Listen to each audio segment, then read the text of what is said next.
What's up YouTube? Welcome back to another episode of The House Show. This is James speaking here. So today's episode, I'll be discussing about cashback properties with you.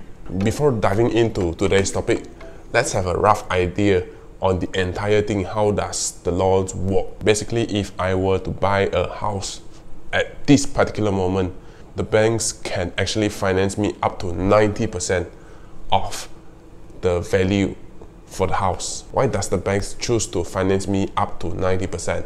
Let's say that if today I can't afford to pay all of these loans, then the bank will actually take away my house from me and they actually sell it in the open market. They will sell off the house that I owned previously in order to clear off all the debts.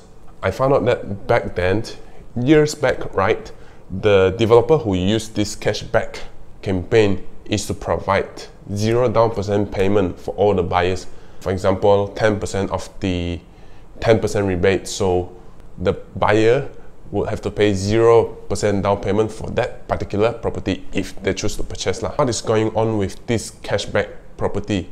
Have you ever heard of buying properties and getting cash into your account?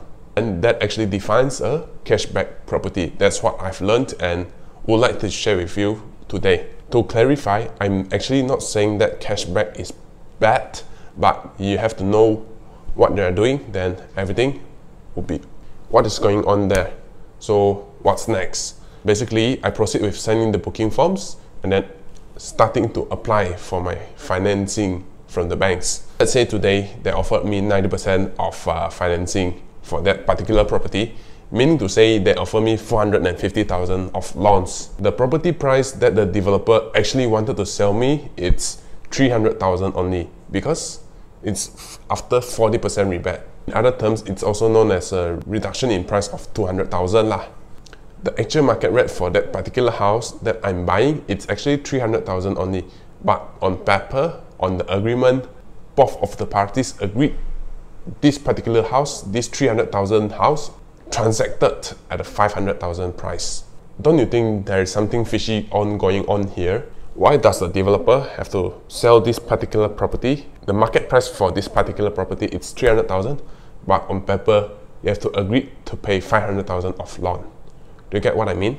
I found out that developers, they offer high cashback for those unsold properties as they want to get off the units as soon as possible. They don't want to hold any properties in their hand for this particular moment, or else they'll have to pay all the maintenance fees for all the while. So they prefer to get it off in the market as fast as possible. So that's the main reason why they provide with higher cashback for that particular property. Let's say if today I buy this 500,000 property with 40% cashback, and then if one day I can't afford to pay off all the installments, same theory applies as before. The bank will take my units to sell off in order to settle my outstanding balance for the loan. But then, bear in mind the property price, the market price for the property is only 300,000. But on paper, I agreed to pay the banks up to 500,000 of loan. If today the banks were to sell at 500,000 best, I actually think there wouldn't be any buyers to buy this particular property at 500,000 if they can actually get it from the developer at 300,000. Meaning to say the cash that is transferred into my bank account upfront, the amount I'll have to pay interest for this particular amount. Another point to add on, the developers actually can't mark down the price as it is unfair to the previous buyer lah.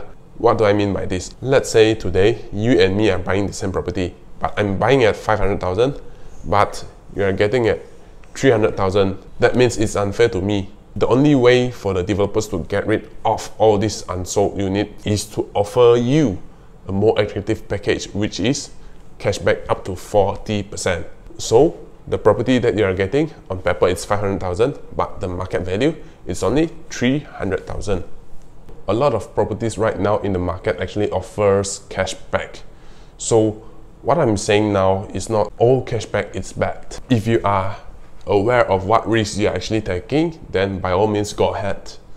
And I'm just here to share with you what I've learned about this cashback property lah. So hopefully to give you some insights for this cashback property. I think that's about it for this video. If you think that this video actually helps you, remember to give it a like and even subscribe to my channel. This is James now here. Thank you for watching till the very end, and hopefully see you again in the next episode. See you there.